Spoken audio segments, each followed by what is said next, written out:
नाट्यमय घडामोडी घडल्या आणि दिलेलं तिकीट कापण्यात आलं. महायुतीतले हिंगोलीचे विद्यमान खासदार हेमंत पाटील यांच्याबाबत हे घडले. तिकीट तर अनेक नेत्यांचं कापण्यात आलंय, पण दिलेली उमेदवारी देखील रद्द करण्यात आलेली आहे. खासदार भावना गवळी यांचा पत्ता देखील कट करण्यात आलेला आहे. आता यवतमाळ नाशिक मधून हेमंत पाटील यांच्या पत्नी राजश्री पाटील यांना उमेदवारी देण्यात आली आहे. ज्या ठिकाणी हेमंत पाटलांचं तिकीट रद्द करण्यात आलं, तिथून आता बाबूराव कदम कोहळीकर यांना उमेदवारी देण्यात आलेली आहे. पण या सर्व घडामोडी पाहता प्रश्न हाच आहे की उमेदवारांची अदलाबदली केली जाते, काय कारण आहे? सविस्तर जाणून घेऊ, त्यासाठी हा व्हिडिओ पूर्ण पहा.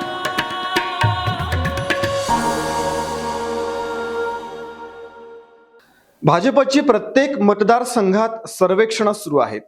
ही शेवटच्या क्षणापर्यंत सुरू असलेली सर्वेक्षण स्थानिक नेते, आमदार यांच्याकडून केंद्रीय नेतृत्वाला दिला जाणारा अहवाल, यामुळे महायुतीत सध्या अशी उमेदवारांची अदलाबदल सुरू आहे.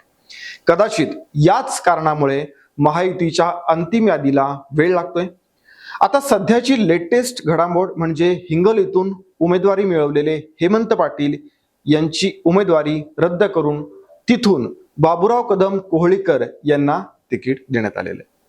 हेमंत पाटील यांच्या पत्नी राजश्री पाटील यांना यवतमाळ वाशिम या ठिकाणाहून उमेदवारी देण्यात आलेली आहे. त्यांचा तर प्रचारही आता सुरू झालेला आहे. आपल्याला माहिती आहे की भाजपनं आपल्या पक्षात विद्यमान 100 खासदारांची तिकीटं कापली होती. आता हाच पॅटर्न महायुतीतल्या इतर पक्षांमध्येही राबवला जातोय. मुख्यमंत्री एकनाथ शिंदे यांच्या शिवसेनेत एक उमेदवारी रद्द करण्यात आली. भाजपनं उमेदवार बदलाची शिफारस अनेक ठिकाणी केली होती. अर्थात एकनाथ शिंदे यांनीही हा बदल सकारात्मक पद्धतीनंच घेतलेला आहे. शेवटी निवडून येण्याची खात्री हाच निकष ठरवण्यात आलेला आहे. चर्चा शिवसेना भाजपची होत असली तरी अजित पवारांच्या राष्ट्रवादीत मात्र थोडं अस्वस्थतेचं वातावरण सध्या तरी बघायला मिळते, कारण त्यांना केवळ 4 किंवा 5 जागाच एकूण मिळण्याची शक्यता आहे. आता हे उमेदवार अदलाबदलाचं नेमकं काय कारण आहे ते जरा विस्तारानं बघूयात. पण त्याआधी भाजपनं काय केलंय ते देखील बघायला हवं. अनेक विद्यमान खासदारांची तिकीटं भाजपनं कापली. काही अपवाद वगळता 2 टर्म खासदार राहिलेल्या बहुतांशी खासदारांना यावेळी वगळण्यात आलेलं आहे. त्यावर माध्यमांमध्ये चर्चा देखील सुरू झाल्या. नाराजी, बंडखोरी होणार, पक्षाला फटका बसणार. पण भाजप पक्षश्रेष्ठींचं यावर ठाम मत होतं. मोठ्या प्रमाणात तिकीटं कापली खरी, पण खूप काही नाराजी किंवा बंडखोरी असं जे काही चित्र रंगवलं होतं तसं काहीच झालं नाही. भाजपनं आतापर्यंत 400 पेक्षा जास्त उमेदवारांना तिकीट दिलेलं आहे. आता राहिलेल्या ज्या जागा आहेत त्या जागांचं तिकिटांचं वाटप देखील लवकरच होईल. ज्या ठिकाणी युती आहे तिथे थोडा वेळ लागतोय. 400 पारचं लक्ष गाठायचं असेल तर जनमतही ध्यानात घ्यावं लागेल. हा विचार महायुतीनं केलेला आपल्याला दिसून येतोय. आश्चर्य वाटेल, पण ज्या याद्या जाहीर झाल्या त्यात 2-4 नाही तर तब्बल 100वर विद्यमान खासदारांचं तिकीट भाजपनं कापलं. या ठिकाणी आता नव्या चेहऱ्यांना संधी देण्यात आलेली आहे.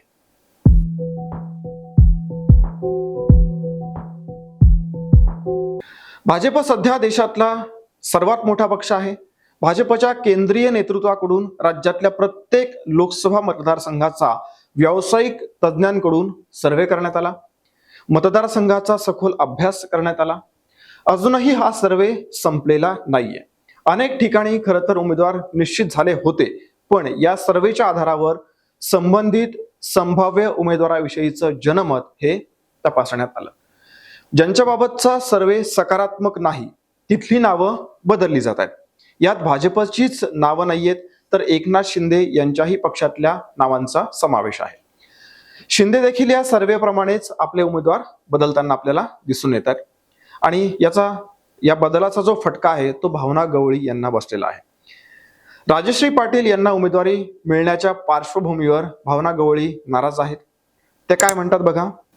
सर्वेक्षणाचा निकाल काहीही असला तरी मागच्या अनेक वर्षांपासून यवतमाळ वाशिम मधून निवडून येते, त्यामुळे इथली दावेदारी अजूनही सोडलेली नाही असं मत त्यांनी व्यक्त केलेलं आहे. अशी नाराजी त्यांनी व्यक्त केलेली आहे.